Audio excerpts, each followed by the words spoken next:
Deixa eu tirar foto dele. Vai dar quase 6 horas no total, desde a decoração até a limpeza do salão, entendeu?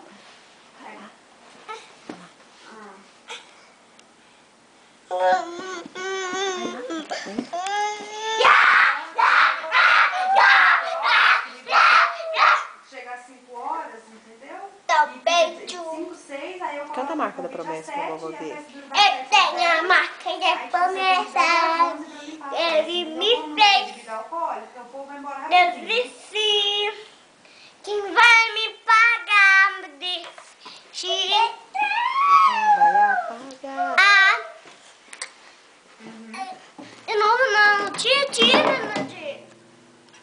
Tira mim. Porque, tipo assim, a gente tá muito. Tira. Não tem esse negócio, né? De tem hora pra acabar a festa. Mas também não tem hora pra acabar a festa, né? Ei, você tá fazendo bagunça. Da minha mão. Cadê o Felipe? Peekaboo. Não.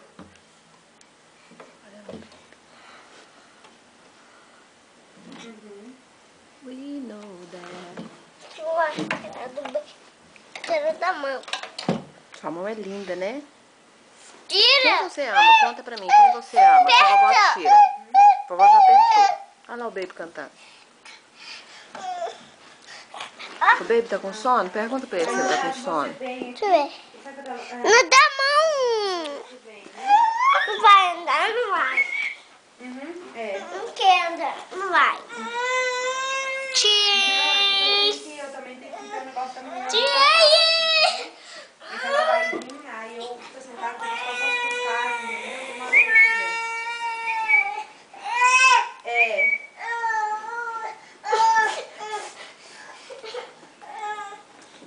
É, porque daí, tipo assim, como vai ser logo acabar a festa, você vai ter que limpar tudo, entendeu?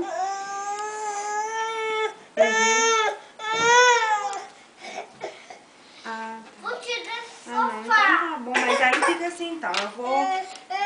Ô, minha vida, o que foi, meu amor? Você tá com sono. Ele tá morrendo de sono. Mas, então fica assim, então. Você pode vir às 5, daí você gasta 2 horas, entendeu? Depois se precisar de ajuda também, a gente tá aí pra ajudar, né? Ensinar mais rapidinho.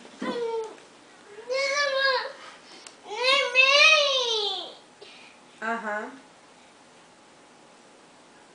Onde você vai? Não vai tirar, não vai tirar.